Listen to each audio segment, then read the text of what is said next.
Esse é uma cápsula e nós vamos falar agora da entrevista em que a Carmen Lúcia falou que o voto, a impressão do voto traz insegurança ao eleitor. Achei um absurdo a colocação dela, porque ela colocou o argumento errado nesse caso. Eu já deixei claro para vocês que, de fato, o voto impresso, como o pessoal quer, aquele voto que você não leva para casa, você imprime ali e ele é jogado na urna e coisa e tal, ele diminui a segurança da votação, ele não aumenta a segurança da votação. Por quê? Porque você permite dois vetores de ataque.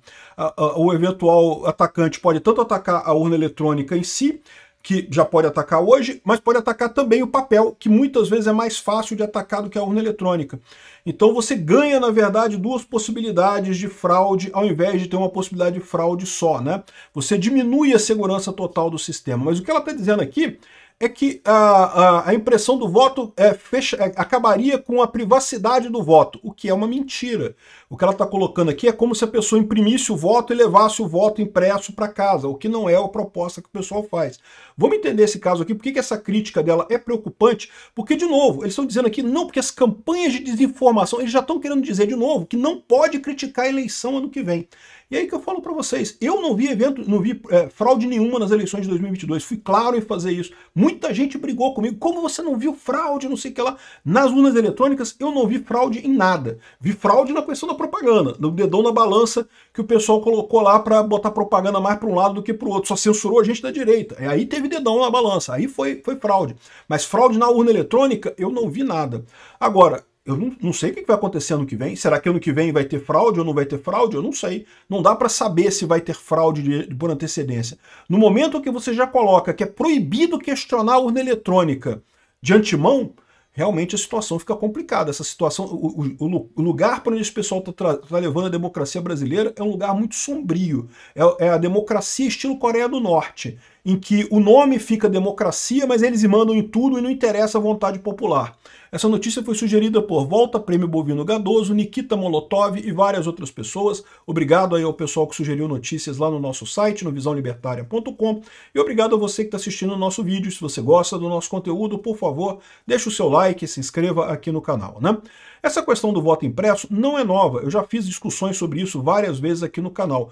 Eu acho que voto impresso, do jeito que o pessoal quer, é aquele voto impresso que você vai lá, digita na urna, e aí aparece o voto sem a pessoa poder pegar o voto, e dali o voto cai na urna, e o objetivo do pessoal é que teria, entre aspas, uma auditoria, e depois você poderia contar o voto depois na urna, né? O que não quer dizer absolutamente nada, porque já pararam para pensar a situação em que a pessoa digita 22 na urna, e aí imprime 13 e vota 13, você faz o quê? Não tem o que fazer. O voto vai cair na urna. Auditou o que nessa história no final das contas? Eu já falei para vocês, isso é uma ilusão que vocês estão tendo, que imprimir voto vai resolver alguma coisa.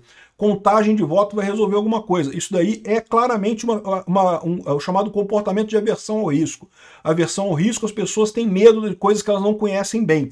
Como todo mundo conhece bem contar papelzinho, as pessoas ficam com medo da urna eletrônica, que elas não entendem tão bem assim, e daí acham que é melhor contar o papelzinho. Mas não é, não necessariamente é. Ao contrário, né? A urna eletrônica é mais segura do que a urna eletrônica com impressão de voto, exatamente como vocês querem, é mais insegura. Eu expliquei isso já num vídeo que eu fiz lá no meu canal Safe Source, que é um canal que eu tenho que eu falo sobre segurança da informação.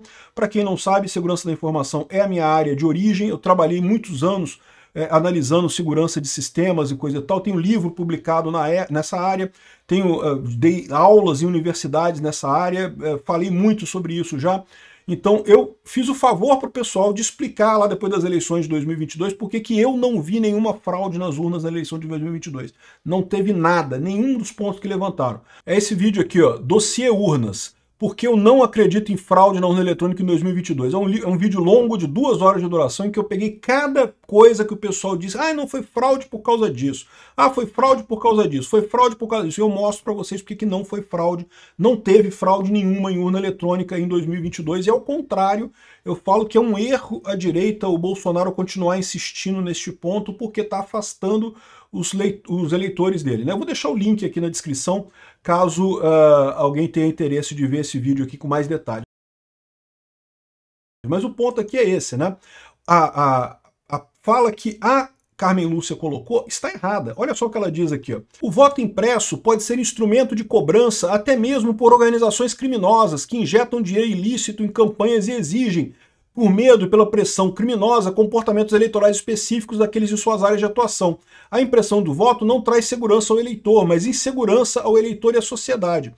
Peraí, o que ela está querendo dizer? Que você vai pegar o voto da urna e vai levar para fora para mostrar para o traficante que eu votei no fulano aqui? Não, não pode. O voto é fechado, ele fica na urna, dali cai na urna, né, ele é impresso pela urna eletrônica e cai dentro da urna dos votos em papel e não sai dali. A pessoa não tem como levar isso. Ah, mas alguém pode ir lá e pode tirar uma foto mostrando que o papel está impresso ali com o voto. Mas já pode fazer isso hoje também. Você hoje pode levar já um celular, quer dizer, teoricamente é proibido levar celular para hora de votar, né? Mas, na prática, né, se você esconder um celular, é só você ir com 2 celulares, quando chegar lá na mesa de votação, você tira um celular, tá aqui meu celular, aí vai com o outro e com o outro você filma lá. A coisa mais fácil do mundo fazer isso hoje, né? E então você não tem nenhuma vantagem em relação ao que já existe hoje. Hoje você já tem esse negócio de poder comprovar o seu voto através de celular, né? O que eles estão dizendo aqui é que poderia levar o papel, mas levar o papel não pode. O modelo que o pessoal está discutindo, pelo menos até onde eu sei, é você justamente botar o papel. Agora, se for votação 100% em papel, aí é absurdamente insegura. Por quê? Porque você tem o voto de carreira, tem um monte de esquemas de voto que o pessoal já fazia antes da eleição. Aliás, fizeram as urnas eletrônicas exatamente para evitar esses golpes que haviam aqui no Brasil, né? O voto de carreira é com voto em papel mesmo, que você escreve o voto em papel, né? O primeiro vai lá com um papel em branco e você pega o voto do mesário, né? Aí, em tese, você deveria preencher o voto lá na cabine, mas não. Esse primeiro eleitor, ele vai lá, preenche um papel em branco, um papel que não é válido, e deposita esse papel inválido na urna. E pega o voto original, que é o que tem as marcas de segurança, bota no bolso e leva para fora. Aí entrega lá para o cara que está comprando o voto. O cara que está comprando o voto vai preencher aquele papel, vai chegar para o próximo eleitor que pagou, né, que ele comprou o voto dele, e falar, ó, você agora vai botar esse voto aqui na urna e vai me trazer o papelzinho que o mesário te der. E aí, entendeu? Aí o cara tem garantia de que votou no candidato que ele quer, porque ele que preencheu ali o coisa. Aí o outro eleitor traz o papelzinho dele, e aí ele preenche de novo aquilo ali e no final das contas faz esse negócio. Ou seja, no final das contas vai ter um monte de voto que ele tem certeza que é voto nos candidatos, que ele comprou o voto das pessoas, né? E acredite, no interior do Brasil, meu amigo, o pessoal faz isso direto, ou fazia isso direto, antes da urna eletrônica. Hoje em dia, eles ainda pagam o pessoal, ainda oferecem o pessoal, mas no final das contas eles não têm como ter certeza se a pessoa votou ou não, porque se a pessoa votar diferente, como é que ele vai ficar sabendo, né? Ele não tem uma comprovação que a pessoa votou diferente. Então essa é a situação, né? Mas ela está falando aqui, a desculpa que ela está dando aqui é totalmente inválida. Aí a Carmen Lúcia, ao invés de ajudar a causa de fortalecer a urna eletrônica, ela enfraquece. Porque o pessoal sabe que isso aqui é o argumento errado para ser colocado nesse caso. Esse argumento não cola, porque justamente você tem a impressão de papel. Olha só outra coisa que ela fala aqui, ó. O voto impresso também constrangeria eleitores em alguns locais de trabalho, porque o patrão exigiria... Como é que o patrão vai saber em que o cara votou? O voto fica lá. Não tem esse negócio, né? Como é que o cara vai saber que o empregado votou ou não votou? O patrão pedir para o empregado votar em um deputado ou um senador ou um presidente, o que quer que seja, não quer dizer que a pessoa vai votar naquilo. O voto é secreto, a pessoa vota em quem ela quiser. Isso aqui eu acho que é uma outra coisa que é um absurdo, esse tipo de coisa, né? Se o eleitor ou essa eleitora tiver que mostrar a impressão, perde-se o sigilo do voto. Mas não é isso que está sendo proposto. Em nenhum momento se propôs o voto impresso para ser tirado. O argumento correto é do segundo vetor de ataque, né? Quando você tem a urna hoje que é só com voto eletrônico, a única maneira de você fraudar esse voto seria você invadir a urna eletrônica. O que não é uma coisa fácil de você fazer, porque você tem muito pouco tempo, né? Mesmo que você seja um hacker muito experiente, lembra que a parte de trás da urna ela fica visível para todo mundo. Você não tem muito como invadir aquilo ali, fazer alguma coisa ali, né? E você tem muito pouco tempo com a urna. Como é que você faz esse ataque? Não é uma coisa fácil de fazer.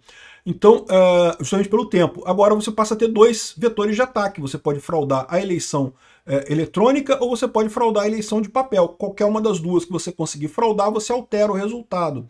Ah, Peter, mas se der diferente os dois, tem que cancelar a eleição inteira. Meu amigo, então nunca mais vai ter eleição no Brasil, porque é só o cara fraudar uma de papel e acabou.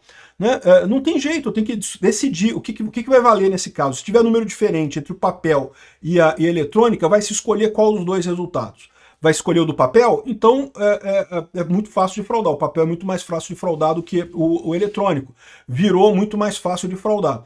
Ah, não vai escolher o eletrônico. Então você não mudou nada em relação ao atual, porque você vai estar imprimindo a coisa, mas no final das contas não vai fazer diferença nenhuma, o papelzinho saindo ali, e aí, né? Não mudou nada. Ah, vai anular tudo e vai fazer outra eleição. Aí, meu amigo, nunca mais acaba a eleição no Brasil, né?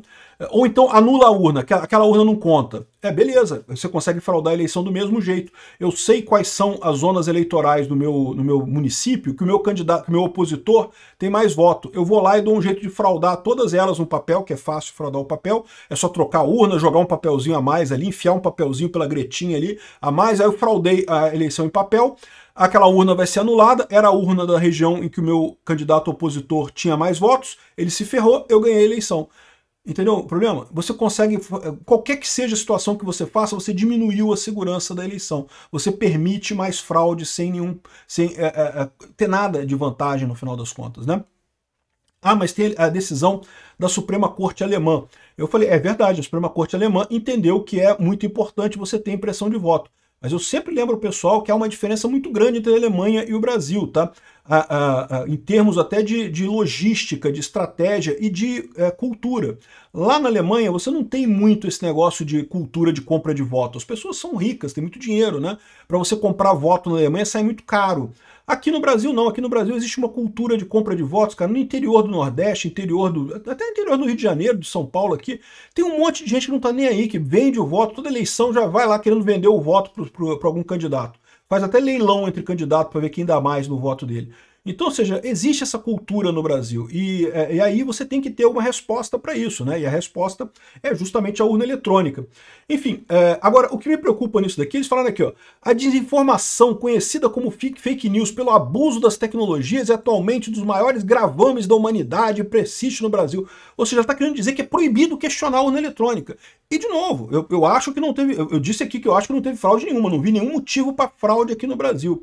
Mas vai ter que poder criticar, pô, tem que poder criticar. Se você não critica, como é que você vai saber se é verdade ou não, se está certo ou não? E se amanhã tiver uma fraude aqui no Brasil, como teve na Venezuela, né? Como é que a gente faz se não puder criticar, né? Então isso aqui é uma coisa que eu tenho muito medo, né? E está muito claro o desespero da esquerda e do STF, evidentemente, com a volta da direita aqui, ó. O Boulos está dizendo que união de governadores da direita é uma traição à pátria. Que negócio é esse? Pô, os governadores da esquerda se uniram lá quando fizeram o consórcio Nordeste, mas os de direita não podem se unir porque seria traição à pátria. Isso daqui mostra aquilo que eu falei para vocês. Eles vão usar essa lorota de traição à pátria agora para proibir qualquer pessoa de criticar a esquerda. Se criticar a esquerda, está querendo fazer golpe, traição à pátria, não sei o que lá. Esse vai ser o mote desse pessoal. Acho um absurdo isso daqui, uma coisa que não tem nenhuma lógica, realmente é uma coisa assustadora. Isso é evidentemente um absurdo, mas só mostra no final das contas como que eles não têm alternativa, o quanto eles estão desesperados, porque no final das contas eles sabem que se não conseguirem conquistar corações e mentes das pessoas, não adianta, qualquer solução que eles deem vai ser temporária. E é isso que deixa eles apavorados. Por mais que eles estejam falando, gritando traição e não sei o que lá, não sei o que lá, eles sabem que não vão conseguir ficar no poder por muito tempo. A gente vai voltar, com certeza. Pode ser difícil, não vai ser fácil não. Mas que nós vamos voltar, nós vamos. Obrigado por assistir nosso vídeo até o final. Tem alguns links para você nos ajudar aí na tela e também na descrição desse vídeo. Contribua com o nosso projeto.